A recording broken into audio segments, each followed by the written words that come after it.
우리가 자동차를 여행할 때 여러 가지 우리 표지판도 나오고 경고 사인도 나오는 것을 볼 수 있습니다. 이번에도 4일 동안 대륙을 횡단하면서 여행하면서 여러 가지 사인 또 안내판 또 경고 표지를 보았습니다. 특별히 오하이오주를 지나갈 때는 하이웨이마다 계속해서 공사가 있어서 굉장히 지체된 적이 있습니다. 공사 중에 제한 속도가 원래 제한 속도는 70마일 이렇게 되어 있는데 공사 중이기 때문에 50마일 이런 새로운 표지판이 붙어 있습니다. 속도를 줄이라는 거죠.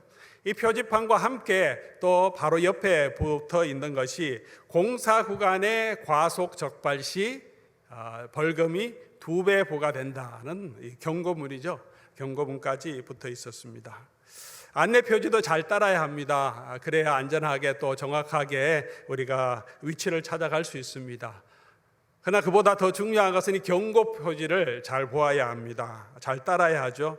경고를 듣지 않으면 큰 사고를 당하거나 또는 벌금을 내야 하기 때문입니다. 클리블랜드 시리를 지나서 나가려고 할 때 하이웨이를 가고 있었는데 하이웨이 전부터 15마일로 줄이라는 경고문이 나왔습니다. 급 커브가 있기 때문에 15마일까지 줄이라고 하는가 해서 가보니까 하이웨이가 거의 90도로 이렇게 꺾여서 움직이게 되어 있습니다. 인터체인지도 아닌데 어떻게 그렇게 설계를 했는지 이렇게 가던 하이웨이가 바로 이렇게 꺾입니다. 그러니까 멀리서부터 15마일로 줄여라 계속 경고하고 있습니다. 만약 줄이지 않았다면 아마도 큰 사고를 당할 수 있었을 것입니다. 성경에서도 하나님께서 이스라엘 백성들에게 또 하나님의 사람들에게 축복의 말씀도 많이 하지만 경고의 말씀도 우리에게 줍니다. 이런 경고가 있는 것, 이런 사인들이 있는 것은 하나님의 백성을 사랑하시고 그 백성을 안전하게 보호하시고 축복해 주기 위함이죠. 교통 시그널과 이런 경고문이 있는 것도 운전자들을 안전하게 지켜주기 위해 있는 것입니다. 오늘 본문은 다메섹에 관한 경고라라고 시작하고 있습니다. 하나님의 경고의 말씀이고 다메섹에 대한 경고입니다. 다메섹을 심판하는 컨텐트, 내용은 다메섹에 대한 경고이지만 그 이 경고를 주는 대상은 다메섹에 있는 다메섹의 백성들에게 이 말씀을 주시는 것은 아니지 않습니까? 이스라엘 백성들에게, 유다 백성들에게 선지자 이사야가 선포하는 말씀입니다. 다메섹에 대한 경고지만 여러분이 이 경고를 듣고 유다 백성들, 하나님의 백성들이 이 경고를 듣고 하나님이 하시는 그 일을 보고 이 경고를 듣고 하나님 앞에서 하나님의 구원을 바라보라고 주신 내용입니다. 이 경고도 또한 우리에게도 주시는 하나님의 경고일 줄 믿습니다. 오늘 주실 이 말씀 통하여서 우리가 귀를 기울여야 할 그 경고의 메시지는 무엇입니까? 한번 3가지 정도로 살펴보기를 원합니다. 먼저는 세상의 모든 권력과 영광은 언젠가는 다 무너지게 될 것이라는 사실입니다. 17장 1절 다메섹에 관한 경고라 하시면서 보라 다메섹이 장차 성읍을 이루지 못하고 무너진 무더기가 될 것이라. 다메섹만이 아니죠. 그 이전에 블레셋의 멸망을 선포하십니다. 아수리의 멸망도 바벨론의 멸망도 선포하십니다. 이후에 구스와 애굽의 멸망도 선포하십니다. 양이 놀던 초장이 이제 양이 놀라는 곳이 되게 하겠다고 말합니다. 3절의 말씀 보면 에브라임의 요새와 다메섹 나라와 아람의 남은 자가 멸절하며 이스라엘 자손의 영광같이 되리라. 이스라엘 자손의 영광이 쇠퇴한 것처럼 이곳에 있는 모든 사람들도 함께 멸망할 것이다. 그들의 성읍도 그들의 농토도 그들의 재물의 모든 축복도 그 사람들도 결국은 망하게 될 것이다. 그렇게 말하고 있습니다. 세상의 모든 권력과 또 영광은 언젠가 반드시 무너질 것임을 우리가 기억해야 합니다. 하나님의 경고입니다. 우리가 이것을 기억하라고 오늘 하나님은 이 다메섹에 대한 경고를 이스라엘 백성들에게 전해주고 계십니다. 다메섹뿐만이 아니라 바벨론의 멸망을, 모압의 멸망을, 아수르의 멸망을, 애굽의 멸망을 차례대로 조목조목 말씀하십니다. 한 번 말씀하셔도 될 텐데 왜 이렇게 나라마다 열방마다 하나 기록하고 또다시 그 경고를 기록하고 멸망을 기록하고 있습니까? 이 세상에 있던 모든 나라의 권세 영광들은 결국은 다 무너질 것, 하나하나 모두 무너질 것, 반드시 무너질 것임을 보여주기 때문입니다. 하나님께서 다니엘에게 보여주신 이상도 마찬가지입니다. 느부갓네살이 꿈을 꾸었습니다. 큰 금신상을 보았습니다. 금신상의 금머리는 느부갓네살 왕, 그의 왕조라고 합니다. 그러나 금신상에 머리만 있는 것이 아니죠. 어깨, 가슴도 있고 허리도 있고 다리도 있고 발가락도 있고, 느부갓네살 왕 이후에, 바벨론 왕조 이후에 나올 이 땅의 모든 왕조를 상징하는 것이다, 그렇게 보여줍니다. 그런데 이 금신상이 어떻게 됩니까? 뜨인 돌, 사람이 뜨지 않은 뜨인 돌에 의하여서 이 모든 왕국이 멸망하고, 그리고 하늘의 한 왕국이 서게 될 것이다. 결국 이 땅의 영광, 이 땅의 권력을 차지하는 세상의 왕국은 다 멸망하고 하나님께서 그곳에서 하늘에 속한 하나님의 나라를 세울 것임을 비전으로 우리에게 보여주십니다. 성경의 맨 마지막인 계시록, 마지막 때에 일어날 일에도 동일한 이야기를 우리에게, 하나님의 백성에게 말씀해 주십니다. 계시록 18장 19장에 나오는 내용이죠. 모든 심판과 재앙이 임한 후에 마지막에 우리에게 보여주시는 것은 계시록 18장 2절 말씀이죠. 무너졌도다, 무너졌도다, 큰 성 바벨론이요.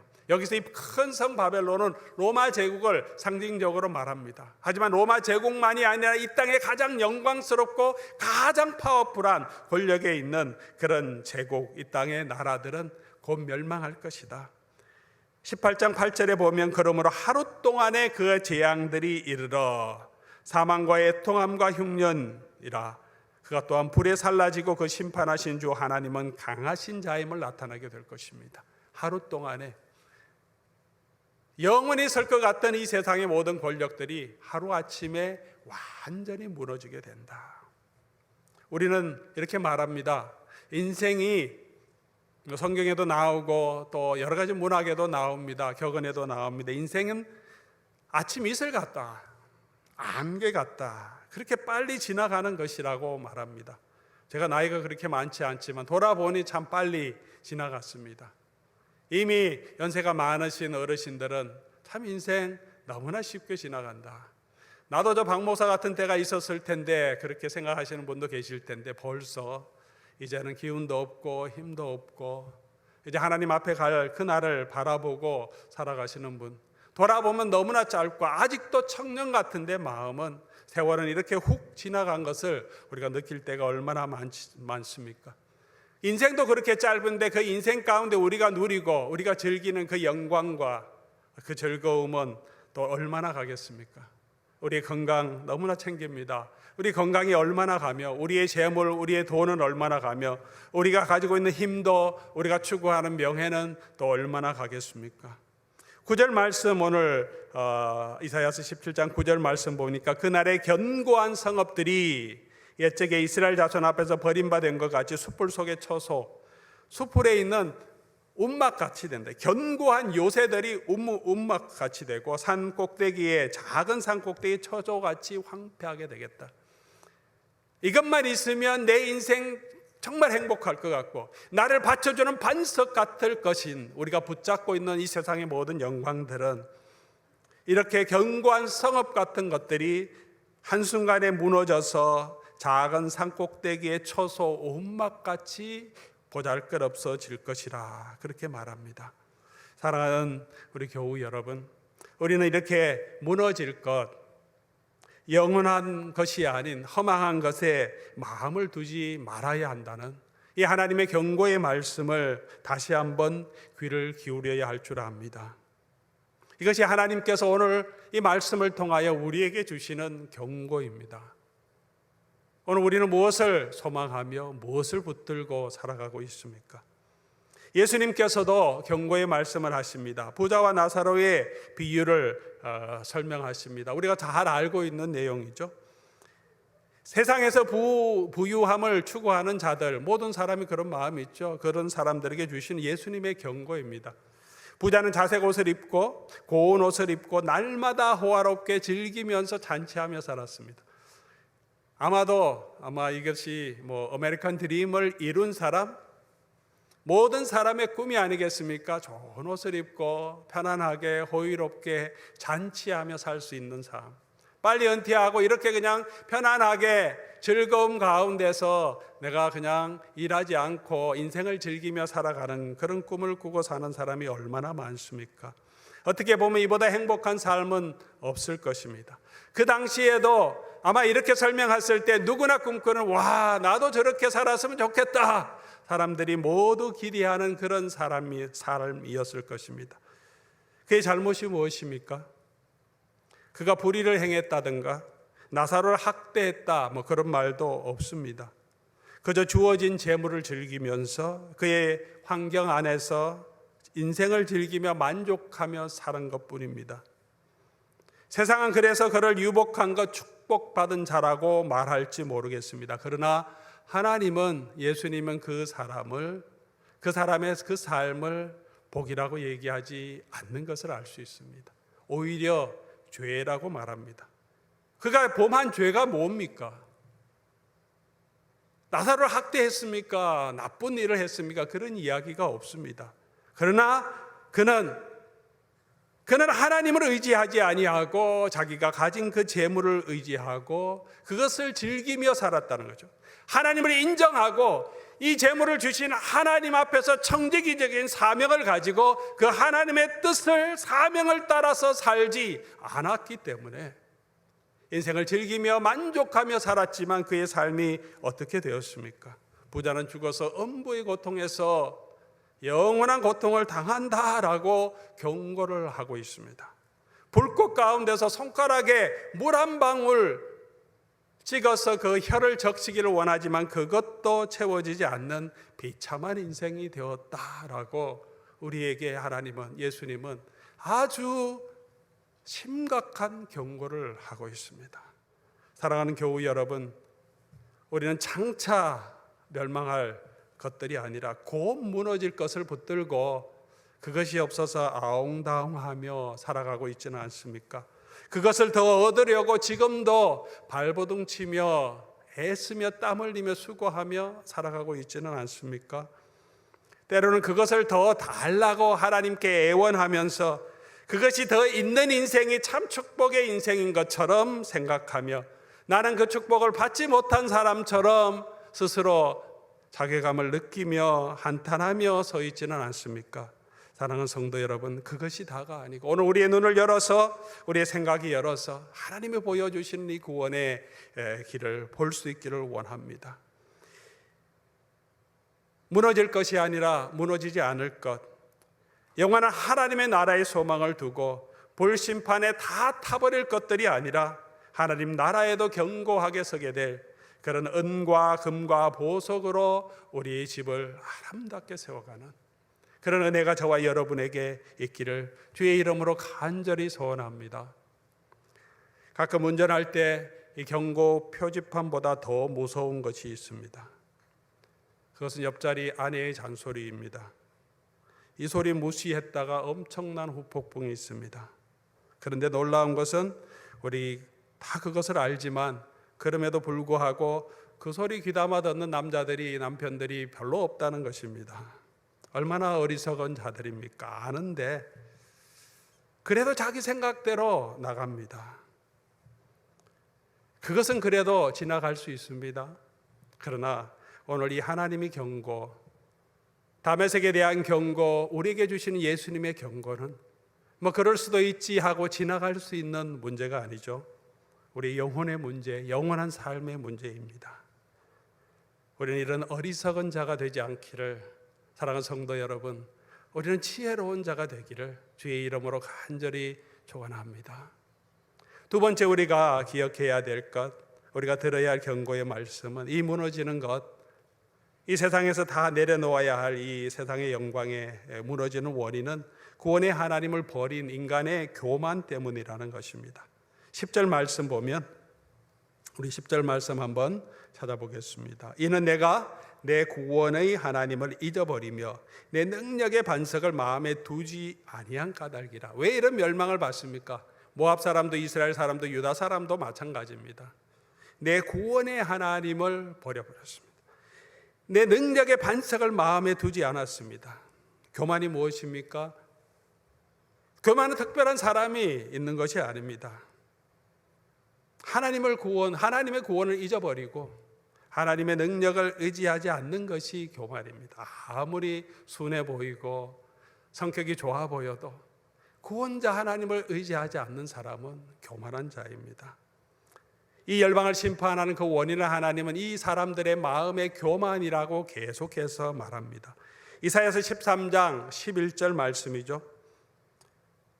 바벨론에 대한 심판을 선포하시면서 내가 세상의 악과 악인의 죄를 벌하며 교만한 자의 오만을 끊으며 강포한 자의 거만을 낮출 것이다.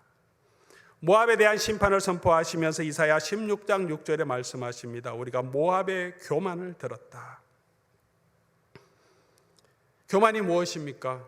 교만은 구원의 하나님을 바라보지 않고 자기 힘과 자기가 가진 것, 재물을 의지하는 것입니다. 구원의 하나님을 바라보지 않고 하나님의 구원자이심을 바라보지 않고 자기 재물과 자기 힘, 자기 능력을 의지하는 것입니다. 우리가 저축해 둔 돈이 있으면 이런 코로나 상황이라도 그렇게 걱정은 되지만 그래도 그렇게 걱정은 하지 않을 것입니다. 건강이 있으면 그래도 내가 두 다리 뻘쩡하고 튼튼한 몸이 있는데 뭐든지 못하겠느냐 그런 마음도 있습니다. 나름대로 어려운 상황을 이길 수 있는 그런 좋은 크레딧들이 있고 사업에 대한 노하우도 있고 여러 가지 인맥들이 있다면 어떤 환경이 와도 내가 한번 해볼 수 있다 하는 그런 좀 자신감도 있는 분도 계실 것입니다. 그런데 이런 것이 없는데 이런 코로나 상황 같은 어려움이 닥치면 우리 마음이 얼마나 걱정이 되고 두려움에 빠집니까? 별로 능력도 없고 이제는 실력도 없고 인맥도 없고 자본도 없는데 몸은 늙었고 힘도 없는데 이제 새롭게 해볼 수 있는 것도 없는데 이런 환경 가운데 내가 무엇을 해야 될까 막막할 때 우리는 걱정하게 됩니다. 하나님이 살아계신데도 하나님 우리의 구원자 되심에도 불구하고 내가 가진 것, 나의 능력을 내가 의지할 만한 그런 것들이 없을 때 그것이 있으면 우리는 자신하고 그것이 없으면 낙심하는 그런 인생이 아닙니까? 이것이 우리의 부끄러운 자화상이 아닙니까? 아무것도 아닌 것 같은데 하나님 앞에 이것을 하나님은 교만이라고 말합니다. 이것만 있으면 행복할 것 같고 하나님처럼 될 것 같다고 생각되어서 우리가 하는 행동이 얼마나 많습니까? 하나님을 떠나서 우리가 붙들고 있는 것이 얼마나 많습니까? 우리가 어떻게 진정한 지혜, 겸손한 지혜, 그 지혜를 가질 수 있습니까? 여호와를 경외하는 것이 지혜의 근본이고 지식의 근본이라고 말합니다. 하나님을 인정하는 것, 하나님은 하나님 되심을 인정하고 하나님이 구원자 되심을 인정하고 하나님이 우리 능력의 반석 되심을 인정하고 그 하나님께 모든 것을 맡기는 것, 거기에서부터 진정한 믿음과 겸손이 나온다고 우리에게 말해주고 있습니다. 사랑하는 성도 여러분, 우리를 의지하지 않고 우리의 관점으로 내가 보는 것이 모든 것인 양 판단하지 않고 우리 하나님 앞에서 교만한 자가 되지 않기를 주의 이름으로 간절히 소원합니다. 잠언의 지혜자는 이렇게 말합니다. 너희는 범사의 그를 인정하라. 그리하면 내 길을 지도하시리라. 범사에 큰일이든 작을이든 모든 일에서 하나님의 하나님 되심을 인정하며 우리 마음을 하나님 앞에 낮추고 그 하나님의 인도하심, 지도하심을 따라가는 길이 참 행복의 길이고 참 축복의 길이고 영원한 행복의 길인 것임을 우리가 오늘 이 워닝을 통하여서 이 경고를 통해서 다시 한번 기억할 수 있기를 주님의 이름으로 간절히 소원합니다. 마지막으로 우리가 생각해 볼 것은 하나님이 구원하심을 의지해야 한다는 것입니다. 하나님이 우리를 구원하심을, 구원자 되심을 우리가 의지해야 한다는 것입니다. 10절 말씀이 그 해답이죠. 이들이 하나님을 떠나고 멸망하는 것은 구원의 하나님을 잊어버렸고 내 능력의 반석을 마음에 두지 아니한 까닭이다. 반대로 구원의 길은 무엇입니까? 구원의 하나님을 의지하는 거죠. 이 하나님을 우리의 마음의 능력의 반석으로 우리 마음에 두는 것입니다. 하나님이 우리를 구원하신 구원자 되심을 이사야서는 계속해서 우리에게 선포하고 있습니다. 그것이 이사야서의 핵심 내용입니다. 그것이 성경 전체의 복음의 핵심입니다. 하나님은 그의 백성을 대적하는 자를 오늘 본문에도 책망하시겠다 하십니다. 13절 이하에 나오죠. 12절 말씀 보니까 민족이 소동하여 막 몰려옵니다. 홍수처럼 이스라엘 백성들을 향하여, 그의 백성들을 향하여 밀려옵니다. 요즘 한국과 중국에 장마가 많아서 지금 홍수 때문에 많이 힘든다는 뉴스가 계속 나오고, 중국의 세계에서 가장 큰 댐인 산사댐이 붕괴되지 않을까 하는 뉴스도 계속 나오고 있습니다. 이게 붕괴되면 중국의 3분의 1이 물에 잠긴다, 그렇게 말합니다. 물에 잠긴다는 게 뭐 말이 아니죠. 잠기는 게 아니라 그냥 이 물이 흘러와서 쓸어버리는, 흔적도 없이 쓸어버리는 엄청난 재앙이 될 수 있다고 합니다. 지진과 불은 조금은 흔적은 남아있지만 홍수가 밀려오면, 쓰나미가 밀려오면 아무것도 남지 않고 싹 쓸어버립니다. 그 힘을 막을 수 없는 그 홍수의 힘, 그렇게 열방이 밀려오는데 어떻게 합니까? 하나님께서 13절 보니까 꾸짖어 버립니다. 산에서 바람에 나는 겨같이 이렇게 몰려오는 이 위험을 하나님은 한번 불어서 겨같이 날려버리시는, 폭풍 앞에 떠도는 티끌같이 만드시는 분이라고 말씀하십니다. 그렇게 예수님이 오셨을 때 폭풍과 풍랑이 치는 바다를 예수님이 꾸짖으셨습니다. 잠잠하라 하니까 잠잠해졌다고 말합니다. 14절 말씀이죠. 보라, 저녁에 두려움을 당하고 아침이 오기 전에 그들이 없어졌나니. 아마도 히스기야와 그 시대에 있었던 아수르의 18만 5천 명이, 아마도 이것이 오늘 이 예언이 이 히스기야 사건 전에 있었는지 후에 있었는지 정확하게 알 수는 없지만 그 내용을 우리 연상시킵니다. 18만 5천 명 아수르의 대국이 쳐들어왔습니다. 애굽까지 멸망당했습니다. 이스라엘도 멸망했습니다. 블레셋도 멸망했습니다. 모압도 멸망했습니다. 예루살렘만 남았습니다. 무슨 힘이 있습니까? 이스라엘 앞에서도 힘을 못 쓰던 예루살렘, 유다였습니다. 18만 5천 명 앞에서 추풍 낙엽이라고 할 수 있을 정도로 이제 다음날 아침이면 이 예루살렘은 멸망하게 될 것인데, 히스기야 온 백성이 하나님 앞에 옷을 찢고 회개하며 기도합니다. 그 다음날 아침에 일어나 보니까 18만 5천 명이 하루아침에 다 죽었습니다. 역사적인 사실입니다. 아시리아 대국이 바로 이 사건에서 엄청난 패배를 경험하고 왕이 겨우 돌아갔다가 부하들에게 암살당해 죽습니다. 아들이 왕이 되었지만 국권이 급격하게 쇠퇴하고 바로 바벨론에게 멸망당해 버립니다. 한 나라가 그렇게 하루아침에, 유다 예루살렘 그거 점령하려고 18만 5천 명이 모여 있었는데 하루아침에 멸망하며 그 나라가 그대로 망해버리는 사건을 우리에게 보여주셨습니다. 하나님께서 함께 하시면, 하나님이 우리의 구원자 되시면 하루아침에도 전세를 역전하셔서 우리의 구원자가 되실 수 있다는 것입니다. 사랑하는 성도 여러분, 이것이 이사야를 통해서 오늘 저와 여러분에게 주시는 하나님의 구원의 메시지입니다. 더 놀라운 것은 하나님께서 이 구원을 어떻게 이루시나 하는 것입니다. 하나님은 연약한 자를 들어서 이 구원을 이루신다는 것입니다. 4절 말씀 보면, 오늘 본문의 4절이죠. 이게 핵심입니다. 야곱의 영광은 새하고 그 살찐 몸은 파리하리라.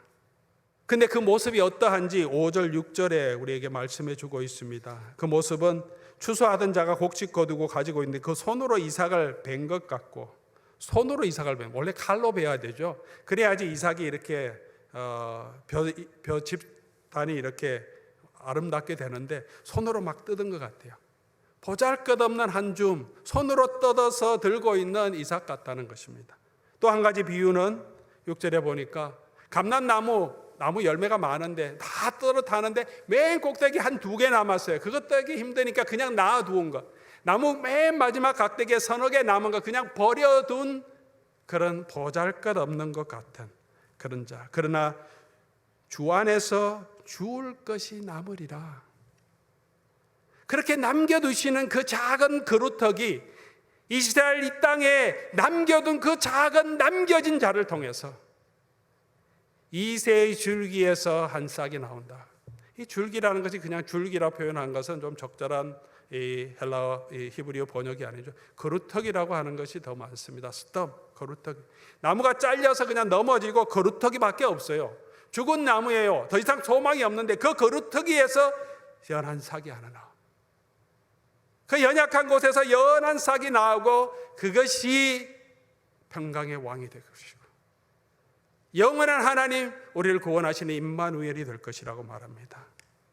우리는 따다 남은 까치밥, 감나무에서 맨 마지막에 몇 개 남아둔 것을 우리 어르신들은 까치밥이라고 그러죠. 까치밥 같은 존재입니다.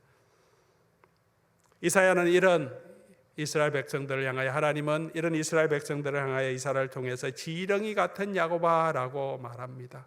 우리는 그런 존재입니다. 여전히 그런 존재입니다. 그러나 우리가 구원 얻을 수 있는 길은 무엇입니까? 능력이신 하나님이 저와 여러분을 지병하여 불렀고 그 하나님의 크신 오른손으로 우리를 붙들고 있을 때 우리는 연약하지만 하나님이 우리 연약한 우리를 사용해서 하나님의 구원을 이루어 내시는 것입니다. 그러므로 우리가 구원을 얻을 수 있는 것은 처음부터 끝까지 계속해서 우리를 구원하신 그리스도의 은혜 아래, 이 하나님의 능력의 손 안에 우리를 맡기는 것밖에 없습니다. 나의 힘이 되신 여호와여, 내가 주를 의지합니다.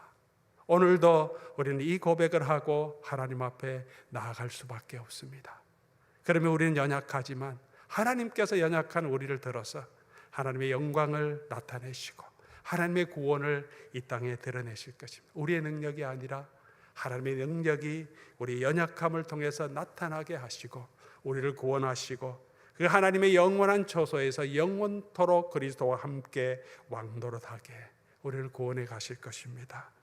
코로나19 상황도 있고 여러 가지 어려운 상황은 계속되고 있지만 사랑하는 성도 여러분, 우리가 끝까지 이 구원자 되신 하나님, 우리를 붙드신 능력이시고 우리의 구원의 반석이시고 우리의 능력의 반석이 되신 이 하나님을 우리의 마음에 두고 이 하나님을 의지하며 오늘도 믿음 가운데 영원한 하나님의 나라를 소망하며 걸어가는 저와 여러분 될 수 있기를 바랍니다.